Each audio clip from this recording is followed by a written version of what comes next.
December இறந்து ஒரு வருஷம் போதும். ஓகே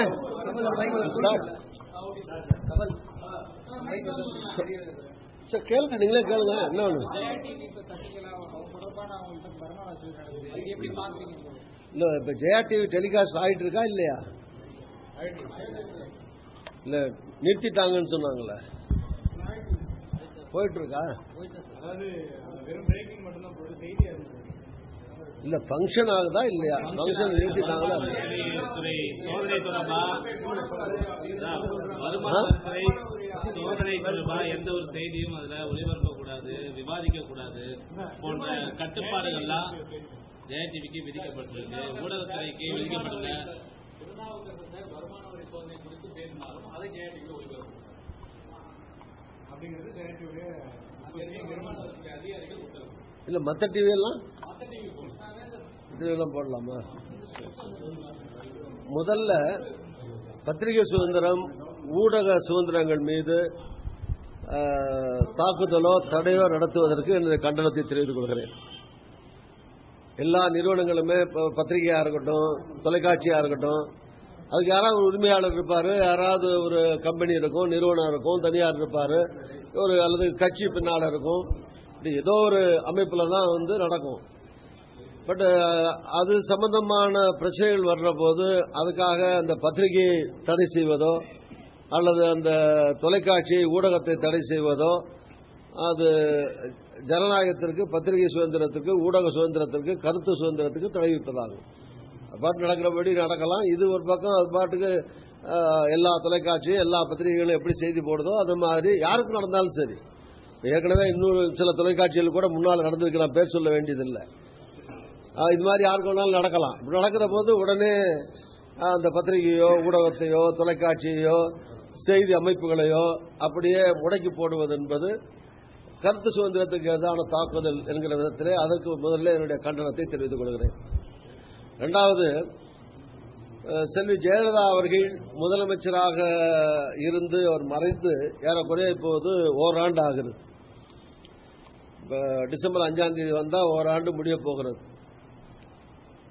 இந்த ஓராண்டு கழித்து இப்ப தொலைக்காட்சிகளில் வர்ற செய்திப்படி பார்த்தால் 2000 அலுவலர்கள் இந்திய நாட்டில் பல்வேறு மாநிலங்களிலிருந்து குவிக்கப்பட்டு ஏறக்குறைய 190 இடங்களுக்கு மேலே இந்தியாவினுடைய வரலாற்றிலே இல்லாத அளவிற்கு முதல் ரைடு. இந்த மாதிரி 2000 அரசு அதிகாரிகள் 190 இடங்களில் சைமல்டேனியஸ்லி ரைட்ஸ், ஒரே நேரத்தில் ரைடு என்று சொல்லக்கூடிய இப்படி ஒரு பெரிய தாக்குதல் நடைபெறுவதற்கு அரசியல் உள்நோக்கம் காரணமாக இருக்கக்கூடாது.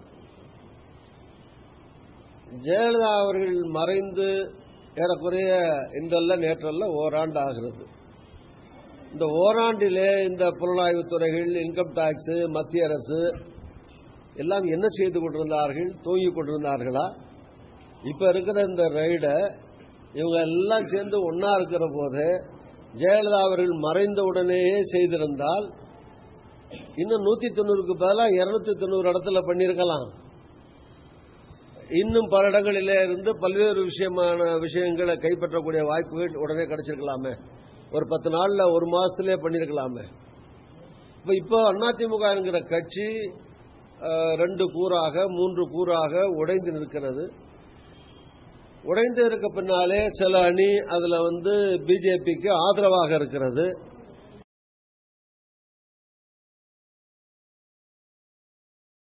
ரைடு மத்திய அரசினுடைய தலையீட்டாலே, பிஜேபியினுடைய தலையீட்டாலே தங்களுக்கு ஆதரவாக இருப்பவர்களை பலப்படுத்துவதற்காகவும் தங்களை எதிர்க்கக்கூடியவர்களை பலவீனப்படுத்துவதற்காகவும், ஆக ஒரு அணியை பலப்படுத்த இன்னொரு அணியை பலவீனப்படுத்துவதற்கான உள்நோக்கத்தோடு அதன் மூலமாக பிஜேபி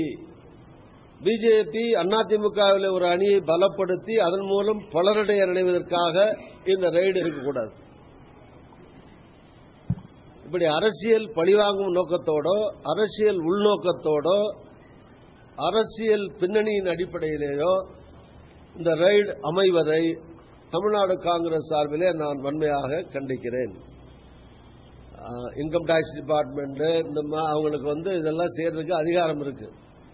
ஆனால் அதே நேரத்தில் அது உள்நோக்கம் கொண்டதாக இருக்கக்கூடாது, அரசியல் சார்புடையதாக இருக்கக்கூடாது, ஒருதலை பட்சமானதாக இருக்கக்கூடாது.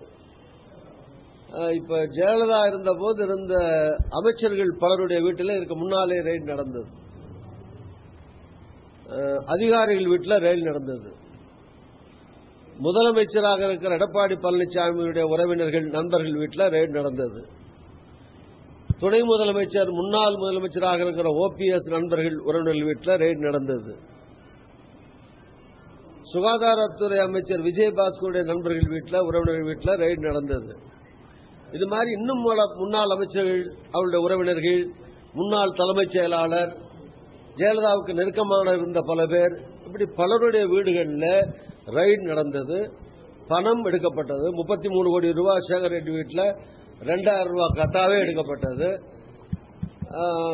இப்படி பல இடங்களிலே இருந்து பணம் ரொக்க கேஷ் கைப்பற்றப்பட்டது. ஸோ இதெல்லாம் இன்கம் டாக்ஸ் தான் ரெய்டு தானே பண்ணாங்க. ஸோ அதனுடைய பின்னணியில் அந்த ரெய்டு நடந்த இடங்களில் யார் யார் வீட்டில் எவ்வளவு கைப்பற்றப்பட்டது, எவ்வளவு சொத்துக்கள் மொத்தம் அதில் உள்ளடங்கி இருந்தது, அவர்கள் மீது தொடர் நடவடிக்கையாக என்ன வழக்குகள் பதிவு செய்யப்பட்டது, அவர்கள் யாரோடு அஃபிலியேட்டடா இருந்தாங்களோ அந்த அரசு பணிகளில் இருந்தவர்கள் மீது என்ன நடவடிக்கைகள் இதை சார்ந்து எடுக்கப்பட்டது. இதெல்லாம் இப்ப முன்னாலே நடந்த ரெய்டெல்லாம் வெறும் அச்சுறுத்தலுக்காக பயமுறுத்தலுக்காக நடத்தப்பட்டதா, ஒரு நேரத்தில் எடப்பாடி வீட்டில் நடந்த அவர் சம்பந்தப்பட்ட ரெய்டுகள்லாம் அவருக்கு வேண்டியவர்கள் நடந்த ரெய்டு OPS-ஐ பலப்படுத்தவா, அல்லது OPS சம்பந்தமானவர்கள் மீது நடந்த அந்த ரெய்டெல்லாம் EPS-ஐ பலப்படுத்தவா? இப்ப 2 பேரும் சேர்ந்த பிறகு தினகரன் மீது நடக்கிற தாக்குதல், அவரை சார்ந்தவர்கள் நடக்குதல், இந்த EPS OPS-ஐ பலப்படுத்தவா, அல்லது யாரை பலவீனப்படுத்த யாரை பலப்படுத்த, இதனாலே பிஜேபி என்ன பலனடைய இது போன்ற இந்த தாக்குதல்கள் நடக்கிறது என்பதை மத்திய அரசு விளக்க கடமைப்பட்டிருக்கிறது. இந்த சந்தேகம் கண்டிப்பாக ஏற்படும், மக்களுக்கு, சாதாரண மக்களுக்கு ஏற்படும். எங்களை பொறுத்தவரைக்கும், காங்கிரஸ் பொறுத்த வரைக்கும் அதிமுக இருக்கிற எந்த கோஷ்டிக்கும் எங்களுடைய ஆதரவு கிடையாது. யாரையும் ஆதரிக்க வேண்டிய அவசியம் எங்களுக்கு கிடையாது.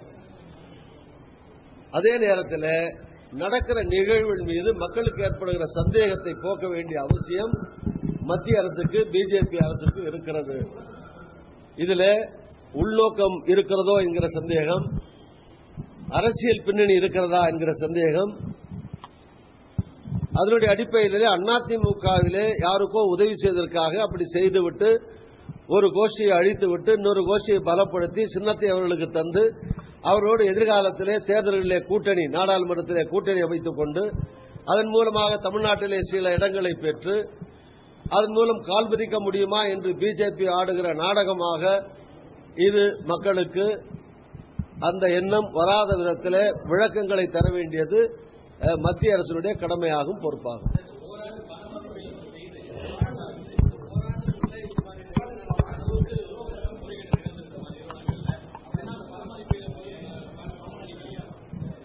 சார், பண மதிப்பு தினகரன் சம்பந்தப்பட்ட வீட்டுக்கு மட்டுமா பண மதிப்பு இழப்பு வந்தது? இந்திய நாடு முழுவதும் தான் பண மதிப்பு நடந்தது.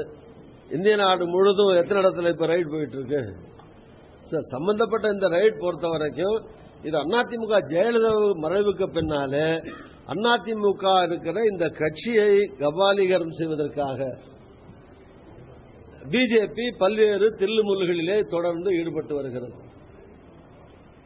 இதனாலதான் பல்வேறு விதமான ரைடுகள்லாம் அவர்களுக்கு வசதியான நேரத்தில், தேவையான நேரத்தில், தேவையானவர்கள் மீது மத்திய அரசாங்கம், பிஜேபி அரசாங்கம் திட்டமிட்டு இந்த ரைடு நடத்துறது. இன்னைக்கு செய்திகள் வருது, இந்த ரைடெல்லாம் ஒரு வாரத்துக்கு முன்னாலே வந்திருக்க வேண்டியது. மோடி அவர்கள் இங்கே 6ஆம் தேதி வந்த காரணத்தினாலே அதுக்காக ஒரு வாரம் தள்ளி போச்சு. இது மாதிரி செய்திகள் எல்லாம் வருகிறது. என்ன அது மாதிரி இப்போ ரெட்டலைக்கான விசாரணை எல்லாம் முடிஞ்சு போச்சு, ஆர்கியூமெண்ட் எல்லாம் முடிஞ்சு போச்சு, தேதி குறிப்பிடாமல் தள்ளி வைக்கிறாங்க. அதே மாதிரி அதிமுக எம்எல்ஏக்கள் சம்பந்தப்பட்ட வழக்கு ஹைகோர்ட்ல இருக்குது, சுப்ரீம் கோர்ட்ல இருக்குது, ஆர்கியூமெண்ட்லாம் நடந்துகிட்டு இருக்கு. 2 விதமான எம்எல்ஏக்கள் இருக்காங்க. ஒன்னு அதிமுக விப்பு கொடுத்த கொறடா கொடுத்த அந்த உத்தரவை மீறி வாக்களித்தார்கள் என்பது சம்பந்தமான 12 பேர் மேல இன்க்ளூடிங் பன்னீர்செல்வம் வரைக்கும் ஒரு வழக்கு.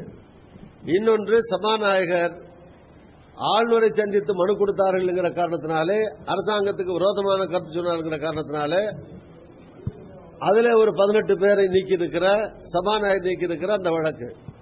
ஆக ஏறக்குறைய 30 எம்எல்ஏக்கள் மீது வழக்கு இருக்கிறது. 30 எம்எல்ஏக்கள் ஒரு ஆளுகிற கட்சிகள் என்றால் இந்த அரசாங்கத்துக்கு பெரும்பான்மையே கிடையாது. அது 30 எம்எல்ஏக்கள் இல்லாமல் ஏறக்குறைய 30 பேர் 135 140 பேர் 30 பேர் போச்சுன்னா அந்த அரசாங்கத்துக்கு எங்க பெரும்பான்மை இருக்கு?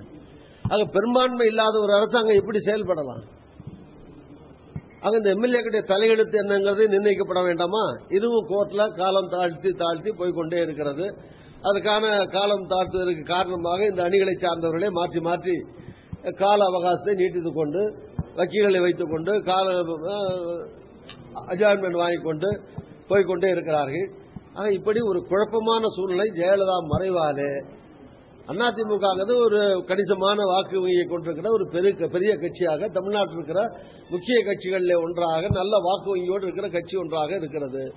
ஆனால் அந்த கட்சிக்கு தலைமை இல்லாமல் இருக்கிறது. ஆக சரியான தலைமை இல்லாமல் இருக்கிற குறிப்பிட்ட ஒரு வாக்கு சதவீதத்தை கொண்டிருக்கிற அந்த கட்சியை கபாலீகரம் செய்வதற்கு பல்வேறு விதமான முயற்சிகளை பிஜேபி அரசாங்கம் மேற்கொண்டிருக்கிறது. அதிலே ஒரு திருவிளையாடலாக இந்த திருவிளையாடல் இருக்கக்கூடாது. அவ்வளவுதான். தேங்க்யூ.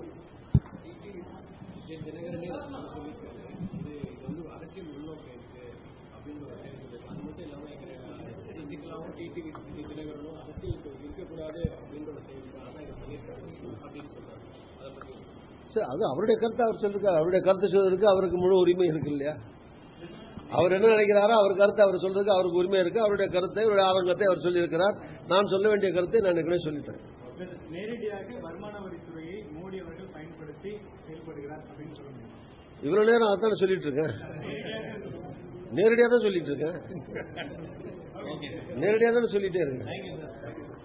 அரசாங்கம் அரசியல் பின்னணியாக வைத்துக் கொண்டு அரசியல் ரீதியாக பழிவாங்கும் நோக்கத்தோட படிச்சு சொன்ன இன்னொரு ஏதாவது ஒரு அணியை பலப்படுத்துறதுக்காக இப்ப இல்ல, ஏற்கனவே நான் சொன்ன பன்னீர், எடப்பாடி பழனிசாமி இவங்களுக்குள்ளேயே மாத்தி மாத்தி பயன்படுத்தினாங்க, மாத்தி மாத்தி ரைட் பண்ணாங்க. யார் எப்ப தேவைப்படுறாங்களோ அவங்கள அடுத்தவங்களை ரைட் பண்றது, அவங்களுக்கு அடுத்தவங்களுக்கு அச்சமூட்டுவது, இது மாதிரி மாத்தி மாத்தி 3-4 கோஷ்டியையும் இணைக்கவோ அல்லது ஒத்து வராத கோஷ்டியை அழிக்கவோ, மொத்தத்தில் தலைமை இல்லாமல் இருக்கிற, சரியான தலைமை இல்லாமல் இருக்கிற, குறிப்பிட்ட வாக்கு வங்கியோடு இருக்கிற எம்ஜிஆரால் தொடங்கப்பட்ட அந்த கட்சியை கபாலீகரம் செய்வதற்காக பிஜேபி பல்வேறு முயற்சிகளை செய்கிறது. தேங்க்யூ.